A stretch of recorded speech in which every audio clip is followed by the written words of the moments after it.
샬롬, 리우 선생의 구속사 천국 열차, 유도순 목사님의 신구약 성경 파노라마를 낭독하는 시간입니다. 이번에는 출애굽기 30장입니다. 향단과 물두멍의 식양, 요절은 30장 15절. 너희의 생명을 속하기 위하여 여호와께 드릴 때 부자라고 반 세겔에서 더 내지 말고 가난한 자라고 덜 내지 말지며. 30장의 내용은 분향할 단 1절과 물두명 18절의 식양과 관유 25절과 향 34절에 관한 말씀으로 되어 있습니다. 그런데 그 중간에 생명의 속전 12절에 관한 말씀이 들어 있습니다. 생명의 속전이란 우리들의 죄값을 대신 지불하신 그리스도의 죽으심에 대한 예표인 것입니다. 그러므로 본인은 향단, 물두명, 생명의 속전, 관유 등을 번제단과 걸부시켜 생각해 보고자 합니다.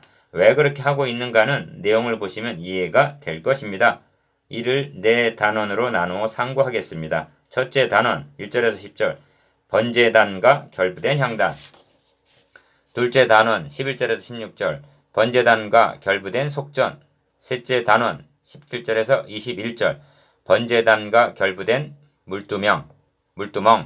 넷째 단원 22절에서 38절 번제단과 결부된 관유와 향. 첫째 단원 1절에서 10절 번제단과 결부된 향단.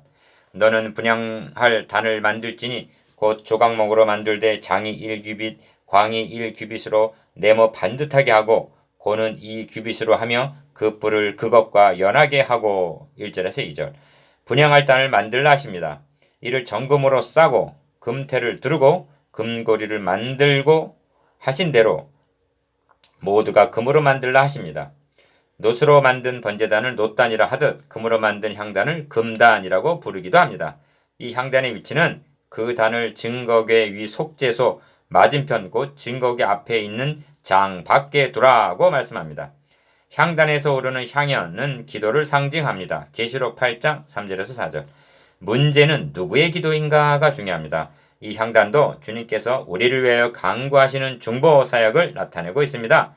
그러므로 그 위치가 중요한 것입니다. 그 점을 다음에서 보게 될 것입니다.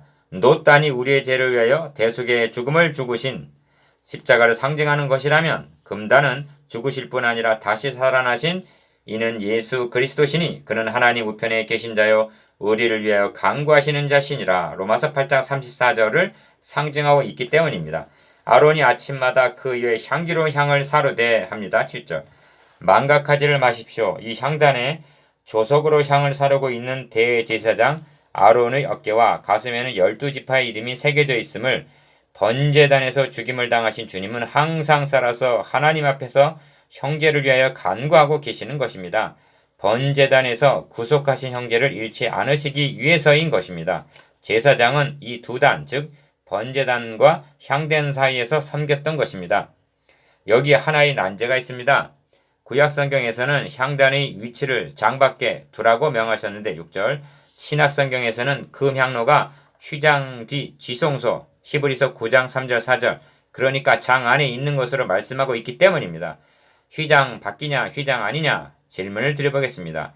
휘장이 찢어진 후에 제1차로 들어간 분이 누구인지 아시겠습니까? 성경은 휘장 안에 들어가나니 그리로 앞서가신 예수께서 히브리서 6장 9절에서 20절 하고 주님이셨음을 말씀하고 있습니다. 그러니까 성소에 들어가는 길이 아직 나타나지 아니한 구약시대 히브리서 9장 8절에는 우리의 중보자는 휘장 밖에 있었으나 신약 시대에 와서 그가 자기 피로 영원한 속죄를 이루사 단번에 성소 하늘 지성소에 들어가셨느니라. 히브리서 9장 12절 하고 증거한 히브리서 기자가 향로의 위치를 장 안에 있는 것으로 보고 있는 것은 너무나 합당하다 하겠습니다. 그러므로 성경은 그는 하나님 우편에 계신 자여 우리를 위하여 간구하시는 자시니라. 로마서 8장 44절 하고 말씀하는 것입니다. 여러분 이제는 우리들도 휘장 밖에서 기도하고 있는 것이 아닙니다. 그러므로 형제들아 우리가 예수의 피를 힘입어 성소에 들어갈 담력을 얻었나니 그 길은 우리를 위하여 휘장 가운데로 열어놓으신 새롭고 산 길이요 휘장은 곧 저의 육체니라 하십니다. 히브리서 10장 19절에서 20절 본문을 주목해 보십시오. 향단에는 뿔 2절 3절 10절이 있습니다. 뿔은 능력을 나타냅니다. 기도에는 능력이 있습니다. 그 능력은 향단 뿔을 속죄제의 피로 속죄할지니라. 10절 라고 하신 대로 그 피를 믿는 데서 오는 담대함이요 능력임을 명심해야만 합니다. 이것이 번제단과 결부된 향단의 의미입니다. 둘째 단은 11절에서 16절 번제단과 결부된 속전.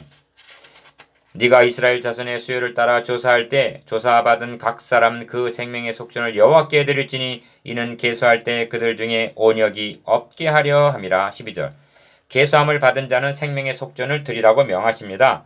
그래야만 온역이 없게 된다는 것입니다. 여기서 말씀하는 온역은 흑사병과 같은 역병을 일컫는 말로 곧 죽음을 뜻합니다. 생명의 속전을 드리지 않으면 곧 죽임을 당하게 된다는 말씀인 것입니다. 왜냐하면 죄값은 사망이기 때문입니다. 아무나 계수할 때 속전을 드리라고 말씀하는 것이 아님을 유념하십시오. 이스라엘 자손의 수요를 조사할 때입니다. 12절 이스라엘은 하나님의 택하신 하나님의 백성들입니다. 하나님의 백성의 수 가운데 들기 위해서는 누군가 그의 죄값을 대신 지불하는 생명의 속전, 곧 구속이 필요함을 나타내고 있습니다. 그러므로 너희 생명을 속하기 위하여 여호와께 드릴 때 부자라고 반세겔에서 더 내지 말고 가난한 자라고 덜 내지 말지며 15절 하시는 것입니다. 이는 모든 영혼의 가치가 동일함을 나타냅니다. 신약 성경에서는 이 진리가 그 그리스도가 모든 사람을 위하여 자기를 속전으로 주셨으니 기약이 이르면 증가할 것이라. 디모데전서 2장 6절 하고 그리스도로 말미암아 성취되었음을 증거하고 있습니다. 형제가 자매가 계수함을 받아 생명책에 오르게 된 것은 오직 예수 그리스도께서 속전을 드려주셨기 때문임을 기억하고 있습니까? 천하 인간이 다른 이름을 주신 일이 없습니다. 그러므로 성경은 말씀합니다. 아무도 결코 그 형제를 구속하지 못하며 저를 위하여 하나님께 속전을 바치도록 못할 것은 저희 생명의 구속이 너무 귀하며 영영이 못할 것임이라. 시편 49편 7절에서 8절 이것이 번제단과 결부된 속전의 의미입니다. 셋째 단은 17절에서 21절 번제단과 결부된 물두멍. 너는 물두멍을 노수로 만들고 받침도 노수로 만들어 씻게 하되 그것을 해막과 단 사이에 두고 그 속에서 물을 담으라. 아론과 그 아들들이 그 두멍에서 수족을 씻되 그들이 해막에 들어갈 때 물로 씻어 주기를 면할 것이요 물로 씻어 죽기를 면할 것이요. 17절에서 20절 물두멍은 노수로 만든 큰 대야입니다. 제사장이 성소에 들어갈 때 수족을 씻고 들어가야 죽음을 면할 것이요 하십니다. 20절 이 점은 21절에서도 그들이 수족을 씻어 죽기를 면할지니 하고 거듭 강조되어 있습니다. 이 점에서 생각해야 할 점은 하나님은 죽음을 거듭 경고하고 있다는 점입니다. 시내산에 강림하실 때도 지경을 범하지 말지니 범하는 자는 정령 죽임을 당할 것이니라고 거듭 경고하셨습니다. 19장 12절 21절 제사장의 옷과 결부해서도 그것들을 입어야 죽지 아니하리니 28장 43절 35절 하고 거듭 경고하셨습니다. 이제 물두멍과 결부해서도 물로 씻어 죽기를 면할 것이요 하고 반복해서 경고하십니다. 여기에 공통점이 있는데 모든 경우가 하나님을 가까이 하다가 죽임을 당할까 보아 경계하셨다는 것입니다. 이것이 구약시대의 특성입니다. 그렇다면 어찌하여 하나님을 가까이 하다가 죽임을 당하게 된다는 말인가? 그것은 분명합니다. 죄 때문에 그러한 것입니다. 그러므로 제사장이 물두멍에서 씻어 죽기를 면할 것이요 하심은 물두멍의 물이 주님이 흘리신 보혈의 상징임을 말씀해주고 있는 것입니다. 그러므로 물두멍의 위치를 회막과 단, 번제단 사이에 두라고 명하시는 것입니다. 번제단을 통하고 물두멍을 거쳐 회막 성소에 들어가게 되는 것입니다. 그래야만 죽임을 면하게 된다는 것입니다. 그 순서가 말해주고 있듯이 번제단이 있으므로 물두멍의 존재 의미가 성립이 되는 것입니다. 한 가지 더 유념해야 할 것은 노추로 물두멍을 만들고 그 받침도 노추로 하였으니 곧 회막문에서 수정되는 여인들의 거울로 만들었었더라. 38장 8절 그러나 거울을 통해서 자신의 죄를 깨닫고 물두멍에서 씻음을 받아야 할 것을 말씀하고 있는 것입니다. 이 점을 신약성경에서는 우리가 마음의 뿌림을 받아 양심의 악을 깨닫고 몸을 맑은 물로 씻었으니 참 마음과 온전한 믿음으로 하나님께 나아가자고 말씀하고 있습니다. 히브리서 10장 22절 이것이 번제단과 결부된 물두멍의 의미입니다. 넷째 단원 22절에서 38절 번제단과 결부된 관유와 향. 너는 상등 향품을 취하되 유질 모략 500세겔과 그 반수의 향기로 운 육개 250세겔과 계피 500세겔을 성수의 세겔대로 하고 감람기름 한 흰을 취하여 그것으로 거룩한 관유를 만들되 22절에서 25절 관유에 관해서는 29장에서 제사장 위임 예식을 살펴보면서 말씀드린 바가 있습니다. 관유는 기름 부음 즉 성령을 나타냅니다. 본문에서는 관유의 제조 방법과 그 용도를 엄격히 제한하고 있습니다. 사람의 몸에 붓지 말며 이 방법대로 이와 같은 것을 만들지 말라.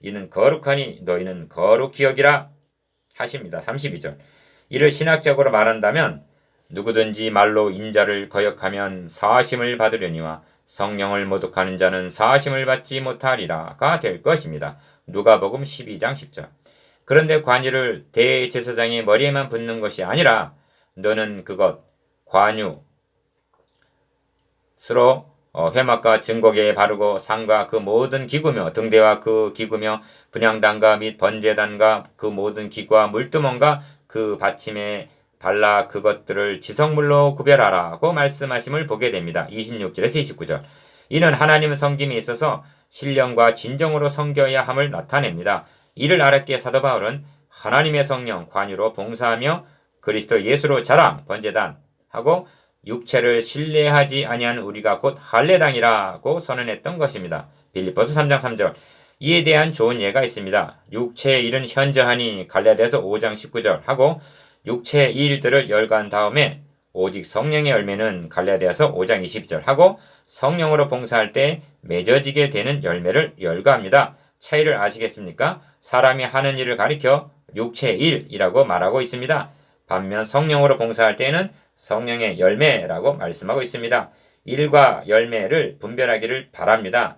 우리는 주님의 교회를 섬길 때 일만 하느라고 분주한 것은 아닌지 아니면 하나님께서 기쁘심으로 연락하시는 성령의 열매를 맺고 있는지 점검해 보아야만 할 것입니다. 너희를 위하여 만들지 말라. 여호와께서 모세에게 이르시되 너는 소압 향과 나감 향과 풍자 향의 향품을 취하고 그 향품을 유향에 섞되 각기 동일한 중수로 하고 그것으로 향을 만들되 향 만드는 방법대로 만들고 그것에 소금을 쳐서 성결하게 하고 그 향 얼마를 곱게 찌어 내가 너와 만날 회막 안 증거계 앞에 두라. 이 향은 너에게 지극히 거룩하니라. 34절에서 36절 이는 향을 만드는 방법입니다. 성경에서 향은 기도를 상징하고 있습니다.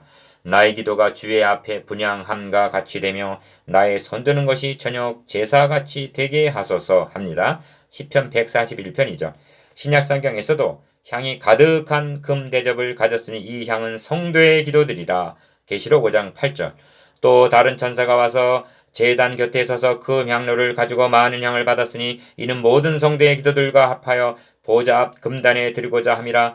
향연이 성도의 기도와 함께 천사의 손으로부터 하나님 앞으로 올라가는지라 합니다. 계시록 8장 3절에서 4절 그러므로 금 향단에서 올라가는 향연은 첫째, 우리의 중보자 되시는 그리스도께서 드려주실 기도를 나타냅니다. 둘째, 이제는 그리스도의 구속으로 말미암아 성도들이 제사장이 되어 하나님 앞에 나아가 드려야 하는 기도로 적용이 됩니다. 기도란 하나님과 만나고 말씀을 받는 통로인 것입니다. 25장 22절 이 점에서 주목하게 되는 것은 그 향을 너희를 위하여 만들지 말라는 말씀입니다. 37절 무슨 뜻일까요? 첫 번째, 속되게 하지 말고 거룩하게 성별하라는 의미가 있을 것입니다. 두 번째, 보다 더 정욕으로 쓰려고 잘못 구함 야고보서 4장 3절을 경계하신 말씀으로 다가옵니다.